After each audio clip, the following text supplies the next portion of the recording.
you doing, Manginas? Tangy Toddler here, bringing you guys kill confirmed on Village, and welcome to episode number 2 of how to improve your YouTube channel. And I know a lot of people are going to be like, please talk about how to gain subscribers, what are best ways to do it. And that is coming up soon, but I want a longer clip. I want something like a 10-minute gameplay, so hopefully that'll be next time. But really, to be honest, this video and the last video about what to record with are going to help you get subscribers. Just because the video quality is better. So this gameplay, I'm going to tell you guys basically how to make your channel look more professional and make your videos more enjoyable. So, let's start out with channel first. How to make your channel look professional. You don't they have the default layout and it's just like a gross background. It's just like one straight up flat color. You're going to either want to make your own background. I suck at it, so I actually got somebody else to do it for me. Or just that, get somebody else to do it for you.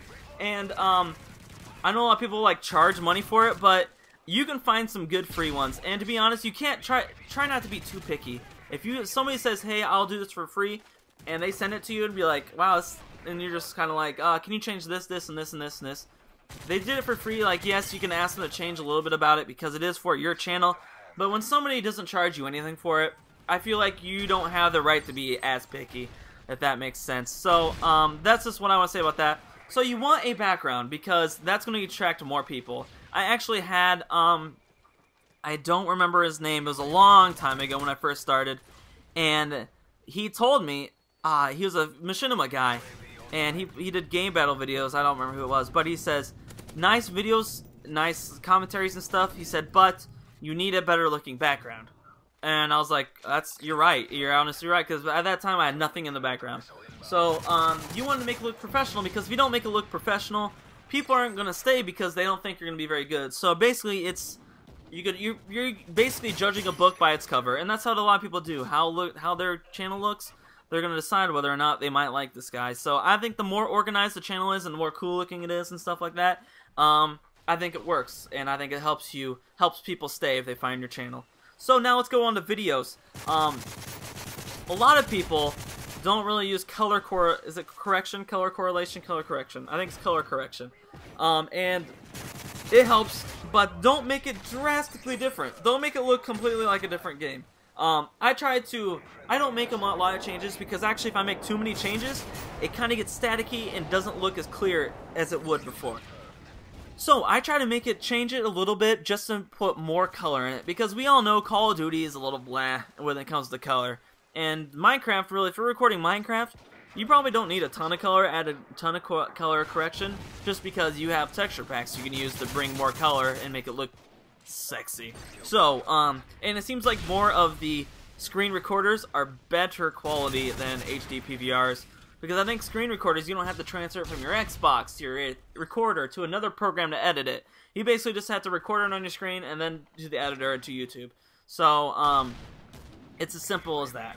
Also, a lot of people, so the color correction, just make small changes to make it look good, add some color. I sometimes forget, to be honest, to change it, but I try to remember, and so hopefully you guys have noticed that it actually is better. Because at first I used to not do it at all. I used to not have it, and people are like, this kind of looks, because there's like a little background gray fuzz. It looks like a gray cloud in the background.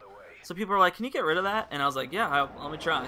So I changed it, messed around with it. I made some really too bright, and I made some really too weird looking. And then I found a happy medium. And usually I try to write down the color, write down what I do each setting at. But a lot of the maps are different, and different darkness and everything. So I kind of just play it by eye. I was going to say ear, but it doesn't work like that. So, yeah. Some other things I like to do that I sometimes forget, and it's kind of a hassle because it takes a bit of time.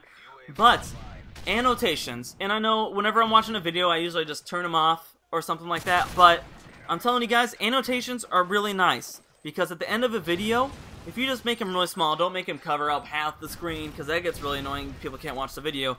But if, like, for instance, this series, I probably will put an annotation at the end and the beginning of when the episode before it is and when the episode behind it is, so you just have to click one button instead of looking for it, you know what I mean? So it's just one little easier thing, and it helps people find more videos. You actually get more views from it.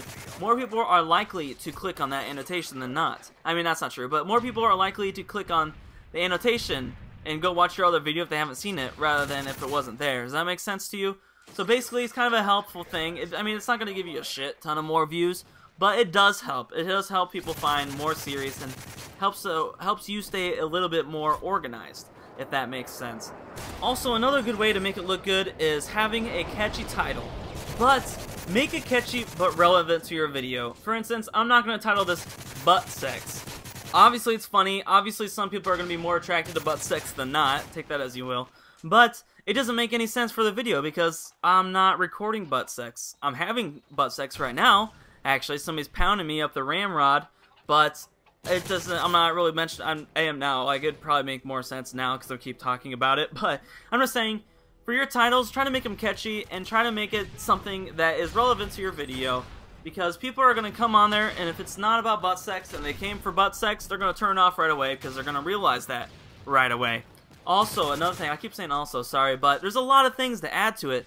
The first 30 seconds is the most watch time in any video. You have 30 seconds to capture an audience. And so you want to put your most interesting stuff. That's why I try to say, coming up on this video, we are talking about this, this, and this. So people are more likely to stay knowing that it's coming up like that. Does that make sense? So I like to tell people what they can expect in this video so they stay all the way to the end to learn that information. But hopefully you guys enjoyed. Hopefully this tips help. Let me know in the comments.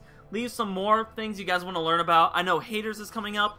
I'm going to be really honest about how to get subscribers. And that's going to be including sometimes spamming comments. Not spamming comments, but putting comments in other videos. I'm going to tell you guys about that a little bit, alright? I'm going to be totally honest with you guys. So, I go 32-1. And this was another open lobby gameplay. Stay hairy, manginas.